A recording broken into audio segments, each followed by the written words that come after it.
Hey everyone, today we have a very interesting video. This is where we're learning. We took this pod, this is our initial tripod that we put into the water a year and maybe 2 weeks ago. And we took it out of the water so we could learn how to do things better. And what's interesting is normally we've had people that are very concerned about what happens when you put steel into salt water. Usually it rusts, and that's a huge issue because you don't want the base of your home rusting away and disappearing. So what we have done from the very beginning was put an electric current through the steel, and that actually compensates and counteracts the rusting effect, which is something we wanted to pull this out of the water so we could actually see what was going on and see if this was actually verify that this was actually happening. And the results are fantastic. You can see that this has been in the water for a year, and there's actually no damage to the steel itself. The steel is in the same condition it was when we put it in the water last year. So here there's really no rust. This is the same rust. This is how we put it in the water. There's no deterioration, there's no big chipping, there's no chunks, there's no anything. This is like really clean, smooth steel. This is the way we put it in the water.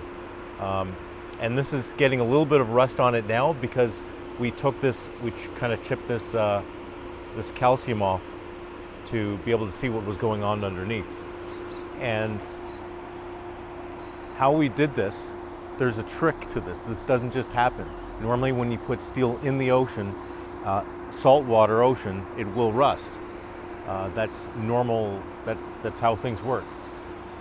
The reason this didn't rust is because we're using a technique of putting a small electric current through the steel, and when that happens, it prevents the rusting process from occurring. And it actually pulls the calcium carbonate out of the water and makes it stick to the steel. And what's interesting about that is it starts to build up and build up and build up, and then eventually it also becomes like a base for coral to grow, because coral requires, the coral polyp, which is the life form that is coral, requires calcium to build the skeleton of its body. So we're bringing the calcium right to it, so it makes it a very easy place for corals to grow. And in fact, we did have a lot of soft corals already growing on the spar, which is really fantastic, and they were quite developed. But so here we can see that the steel is very protected, and if this was in the water and we scratched with a key or a wire brush or something, then it would take the protective layer of calcium off the steel, and then that freshly exposed piece would be the area where the calcium would be most attracted to, because the rest would be covered by calcium and it wouldn't have as much of an electrical current flow, so it's not going to attract as much calcium to it. So it becomes like a self-healing steel, which is very cool. We're ecstatic that this test went well, because now we know that this is something that verifies all the science we've heard about this, because a lot of boats use this technique to make their hulls last longer, and we wanted to test it out for ourselves, try to get the right balance of voltage and amperage, and try to also figure out how to distribute the current throughout the entire span of the spar.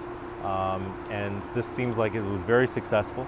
There's some areas where the buildup is bigger because that was very close to our electrical anodes. So we have some ideas on how we're going to redistribute them next time. But this test was a success. This was an experiment that took a year. But that's what you have to do if you want to learn and make things better and improve.